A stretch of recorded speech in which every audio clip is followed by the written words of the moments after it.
जय मां कामाख्या। कामाख्या टुडे में आपका स्वागत है। मित्रों, आज हम चर्चा करेंगे पंचक। ये पंचक क्या है? तो मित्रों, पंचक हमेशा अशुभ नहीं होते।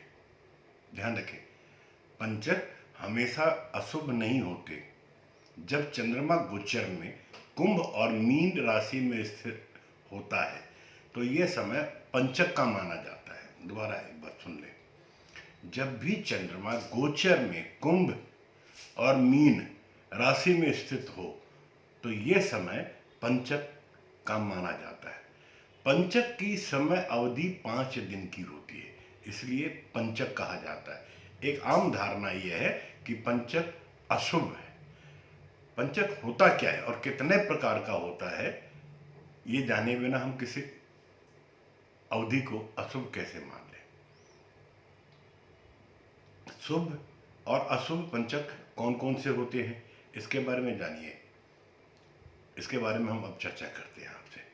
हिंदू धर्म में हर शुभ काम अच्छा मुहूर्त देखकर किया जाता है। भारतीय ज्योतिष के अनुसार अशुभ समय में किए गए काम का परिणाम अच्छा नहीं होता, या यूं कहें कि मनचाहा परिणाम नहीं मिल पाता। यही कारण है कि पंचक में बहुत से शुभ काम करने की मनाही होती है। हम पंचक में बहुत सारे शुभ कामों को टाल देते हैं कि पंचक की अवधि खत्म हो फिर हम वो शुभ काम करेंगे। पंचक के अंतर्गत घनिष्ठा, सतभिषा, उत्तरा भाद्रपद, पूर्वा भाद्रपद व रेवती नक्षत्र आते हैं। इतने कितने तरह के पंचक होते हैं? ये पंचक जो 5 दिन का है, एक पहला पंचक के बारे में हम बात करेंगे, रोग पंचक। रविवार को शुरू होने वाला पंचक रोग पंचक कहलाता है। इसके प्रभाव से ये 5 दिन तक शारीरिक और मानसिक परेशानी देने वाला समय होता है। इस पंचक में किसी भी तरह का शुभ कार्य नहीं करने चाहिए। हर तरह के मांगलिक कार्यों के लिए यह पंचक अशुभ माना गया है।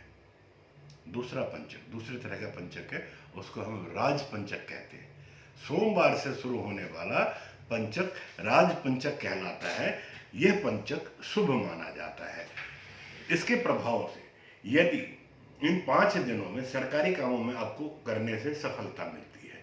राज पंचक में संपत्ति से जुड़े हुए काम, अचल संपत्ति, कुछ प्रॉपर्टी लेनी हो, आप गृह निर्माण करना हो, ये सब काम आप इस पंचक में, जिसको हम राज पंचक कहते हैं, कर सकते हैं। करना शुभ रहता है।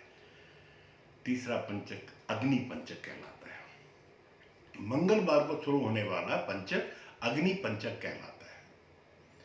इन 5 दिनों में कोर्ट कचहरी और विवाद आदि के फैसले, अपना हक प्राप्त करने वाले काम किए जा सकते हैं। जिसमें आपको अपने राइट्स, अपने हक के लिए कोई काम करना है तो इस पंचक में आप उसके लिए प्रयासरत हो सकते हैं।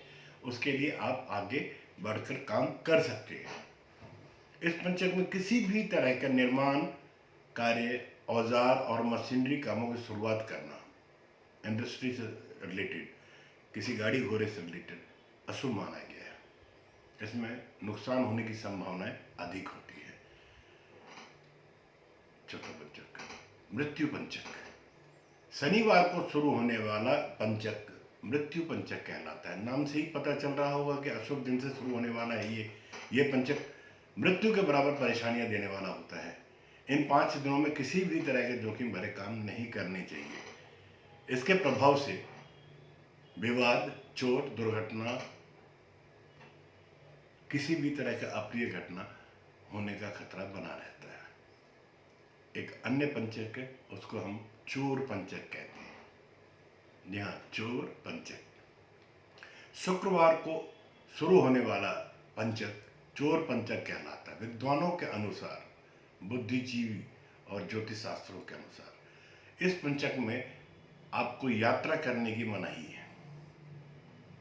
इस पंचक में आप लेन देन, व्यापार या किसी भी तरह के कोई सौदा करते हैं, उसमें हानि के होने के अधिक प्रबल चांसेस होते हैं। किसी भी तरह के सौदे नहीं करने चाहिए। इससे आपको धन हानि होने की संभावनाएं बनी रहती है। अन्य पंचक जो है, इसके अलावा बुधवार गुरुवार को होने वाले पंचक भी हैं। मित्रों, बुधवार और गुरुवार इन 2 दिनों में होने वाले पंचक में पांचों कामों के अलावा किसी भी तरह के शुभ काम किए जा सकते हैं। अब ये 5 काम कौन से हैं? पंचक में चारपाई बनाना अच्छा नहीं माना जाता, संकट आ सकता है। पंचक के दौरान जिस समय घनिष्ठा नक्षत्र हो उस समय घास, लकड़ी इत्यादि जलने वाली वस्तुओं को इकट्ठा नहीं करना चाहिए, इससे आग लगने के खतरा बना रहता है। पंचक के दौरान दक्षिण दिशा में, साउथ डायरेक्शन में यात्रा नहीं करनी चाहिए, क्योंकि दक्षिण दिशा यम की दिशा मानी गई है। इन नक्षत्रों में दक्षिण दिशा की यात्रा करना हानिकारक माना गया है। पंचक के दौरान जब रेवती नक्षत्र चल रहा हो उस समय घर की छत नहीं डलवानी चाहिए, रिपेयर भी नहीं कराना चाहिए, ऐसा विद्वानों को कहना है। इससे धन हानि और घर में कलेश होने के संभावनाएं बनी रहती है। यदि शव का अंतिम संस्कार करना हो तो पंचक में शव का अंतिम संस्कार करने से पहले किसी योग्य जानकार ब्राह्मण या पंडित से सलाह अवश्य ले। यदि ऐसा ना हो पाए तो शव के पास 5 पुतले, सुनिएगा, पंचक में अगर दाह संस्कार करना है तो पहले किसी पुरोहित से, योग्य पुरोहित से सलाह मशवरा कर लें।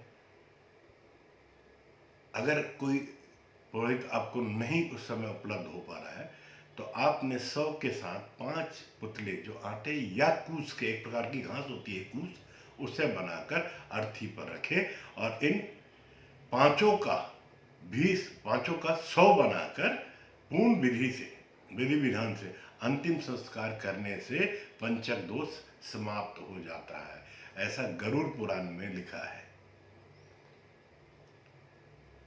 मित्रों, ज्योतिष में रुचि रखने वाले मित्रों के लिए मुझे लगता है कि आज की चर्चा उनके बहुत काम आने वाली है। ये चर्चा मैंने ज्योतिष और पंचांग के आधार पर की है, जिसे मानना या नहीं मानना आपकी इच्छा पर निर्भर करता है। अब आपसे आज्ञा लेता हूं इस चर्चा को यहीं पर समाप्त करने के लिए। पुनः अगली चर्चा किसी अन्य विषय के साथ आपके साथ करने के लिए उपस्थित होगा। जय मां कामाख्या। आपका दिन शुभ हो।